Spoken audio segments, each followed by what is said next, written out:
কিছু দলগুলো ভোট চাওয়ার লোভে গিয়ে বিভিন্ন পূজা মণ্ডপে গিয়ে শুভেচ্ছা জানাচ্ছে।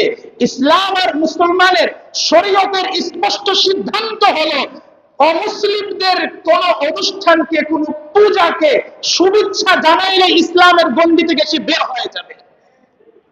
আপনি মুসলমান নাম দিয়ে দাড়ি টুপি লাগিয়ে আপনি পূজা মণ্ডপে শুভেচ্ছা দেন, শুভেচ্ছা দিয়েছেন আল্লাহর শিরক।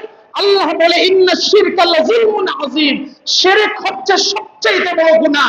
ইন্নাল্লাহা লা ইয়াগফিরু আন ইউশরাকা বিহি ওয়া ইয়াগফিরু মা দুনা যালিকা লিমান ইয়াশা। যেখানে আমার রব বলেন শিরককে আমি কোনোদিন ক্ষমা করতে পারি না, আপনি ওই শিরককারীদেরকে শুভেচ্ছা জানান। শুভেচ্ছা জানান জাহান্নামীর পথে যারা আছে তাদেরকে শুভেচ্ছা জানান, অভিনন্দন জানান। কিসের জন্য? ভোটের জন্য। কোন রাজনৈতিক দল এক সপ্তাহের মধ্যে কোনো বিবৃতি দেয় না, তাদের কোনো মিছিল মিটিং হয় না। কিসের জন্য? আমার প্রশ্ন হলো 92% মুসলমানের দেশ, সেখানে 8% অমুসলিম, যেখানে খ্রিস্টান, বৌদ্ধ অনেকগুলো ধর্ম রয়েছে। তাহলে কয় পার্সেন্ট ভোটের আশায় আপনি আপনার ঈমানকে বিক্রি করে দিলেন?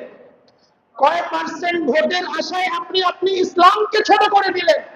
কয় পার্সেন্ট ভোটের আশায় আপনি আপনার দ্বীনকে, আল্লাহ তার রাসূলকে মান মর্যাদা ছোট করতেছেন? কয় পার্সেন্ট ভোটের আশায়?